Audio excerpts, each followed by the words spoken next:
या कुक्षि विवरे कृत्वा स्वयं रक्षति सर्वतः नमामि जननीं देवीं परां प्रकृतिरूपिणीं कृच्छ्रेण महता देव्या धारितोऽहं यथोदरे तत्प्रसादात् जगद्दृष्टं मातर्नित्यं नमोऽस्तुते पृथिव्या यानि तीर्थानि सागरादीनि सर्वतः वसन्ति यत्र तां नौमि मातरं भूतिहेतवे।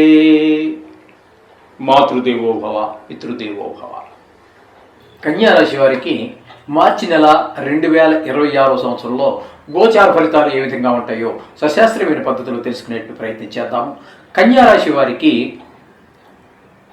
షష్టమ స్థానంలో అంటే కుంభరాశిలో రాహువు, బుధుడు, కుజుడు, రవి 4 గ్రహాల యొక్క సంచారం జరుగుతుంది.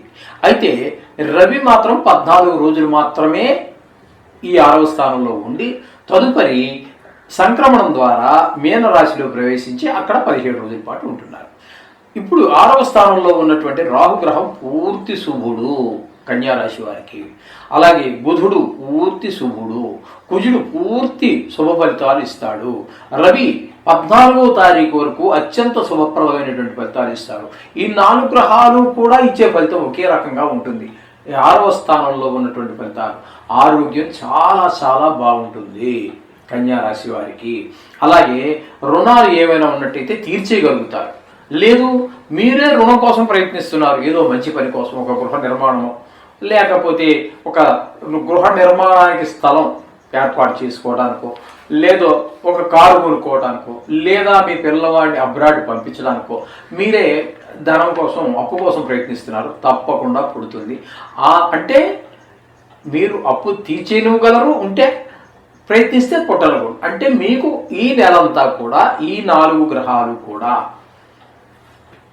ధనానికి ఏ విధమైనటువంటి లోటు లేకుండా వాళ్ళు చూడగలరు. ఈ విధమైనటువంటి ఫలితాలు 6వ స్థానంలో అన్ని గ్రహాలు కూడా సహకరిస్తూ ఉన్నాయి. తదుపరి రవి 7వ స్థానంలో ప్రవేశిస్తూ ఉన్నారు సంక్రమణం ద్వారా, అంటే మీనంలోకి.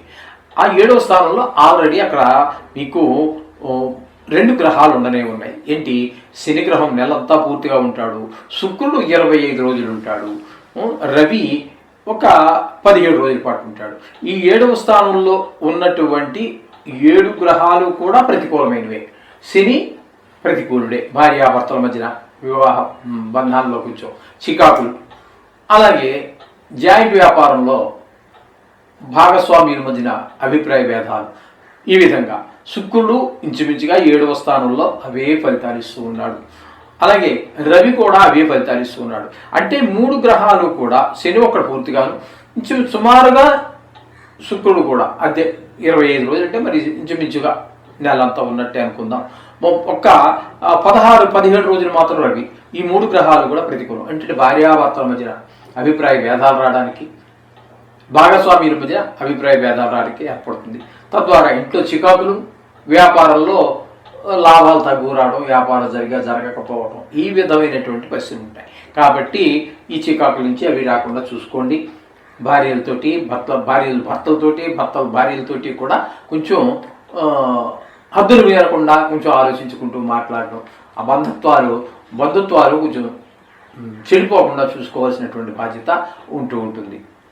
ఇక శుక్రుడు 25 రోజుల తర్వాత 8వ స్థానంలోకి వస్తాడు. అంటే ఒక 26 నుంచి, అంటే 25 రోజులు తీసేసాడు, 31 6 రోజుల పాటు 8వ స్థానంలో ఉంటారు. ఆ 8వ స్థానంలో ఉన్నప్పుడు మాత్రం కాస్త శుభప్రదమైన ఫలితాలు ఉంటాయి. మన వాళ్ళందరికీ బాగానే ఉన్నారు, చుట్టాలు బంధువులు అందరూ అనేటి ఒక మాట మాత్రం వినగలుగుతాం. 8వ స్థానం కదా, అందరూ బాగున్నారనే మాట మాత్రం వినగలుగుతాం. కాస్త ధన లాభం కూడా జరిగే అవకాశం ఉంటుంది. అలాగే కొన్ని చోట్ల మంచి పేరు కూడా వచ్చే అవకాశం ఉంది 5 రోజుల్లో, ఈ 5-6 రోజుల్లో అంతే. ఇకపోతే 10వ స్థానంలో గురువు వక్రించి ఉండడం, అది ఉద్యోగపరమైనటువంటి చికాకులు కలిగిస్తూ ఉంటాడు. ఇక 10వ స్థానంలో కేతువు, ఆయనకి చెప్పాల్సినటువంటి పని లేదు. ధన నష్టం, ధన వ్యయము, కలతర నష్టము, కొంతమందికి మనోవిచారం, కొంతమందికి కారాగార శిక్షలు పడే అవకాశం, ఇట్లాంటివి అనేక రకమైనటువంటి చికాకులన్నీ కలిగిస్తూ ఉంటాడు ఈ స్థానంలో కుజుడు.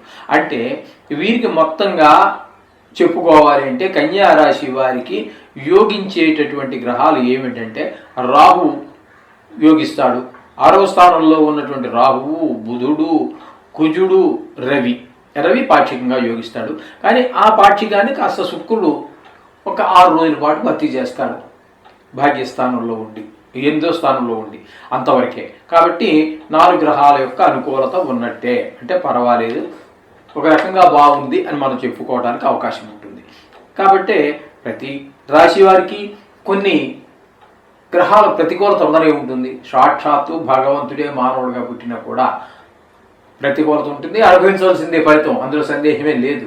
కాబట్టి మనం ఒక లెక్క కాదు, అందుచేత ఖచ్చితంగా ఉంటుందండి, అందులో సందేహం లేదు. కాబట్టి మీరు ప్రతినిత్యము కూడా ఆ నవగ్రహ శ్లోకాలు, బీజాక్షరాలు, లేకపోతే వేద మంత్రాలు వచ్చిన వారైతే వేద మంత్రాలు, లేదు అభిషేకం చేసుకోగలిగినటువంటి వారు ఎవరైనా ఉన్నట్టయితే ఈశ్వరుడికి అభిషేకం చేసుకునేటటువంటి వారు ఈశ్వరాభిషేకం చేసుకోవటం. ఈశ్వరుని అంటే కేవలం నమక చమకాలు వస్తేనే అనుకోక్కర్లేదండి. శివలింగం పెట్టుకుని రోజు దాన్ని కాసిన ఒక దొరికితే బిల్వపత్రం, లేదా ఒక పుష్పం, లేదా ఒక చెంబుడు నీళ్లు ఆయన నెత్తిన పోయగలిగితే, రోజు పత్రం పుష్పం పదం తోయమన్నారు.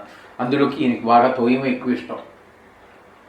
కాబట్టి అభిషేకం చేసినట్టయితే ఈ దోషాల నుంచి మీరు చాలా చాలా సులువుగా మీరు బయటపడవచ్చు.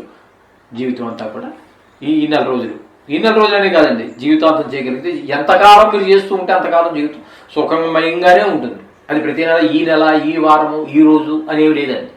ఈ మనం చెప్పుకుంటున్నటువంటి 5 రెమెడీస్ ఎంతకాలం మీరు ఉన్నంతకాలం చేసుకున్న జీవితం అంతా వారు చాలా అపాయాల నుంచి మనల్ని రక్షిస్తూనే ఉంటారు. మనకి ఇక్కడ రాసిన దాన్ని అమలు పరిచేటటువంటి వారే ఈ నవగ్రహాలు. ఇది గుర్తుంచుకోండి. శుభం భూయాత్.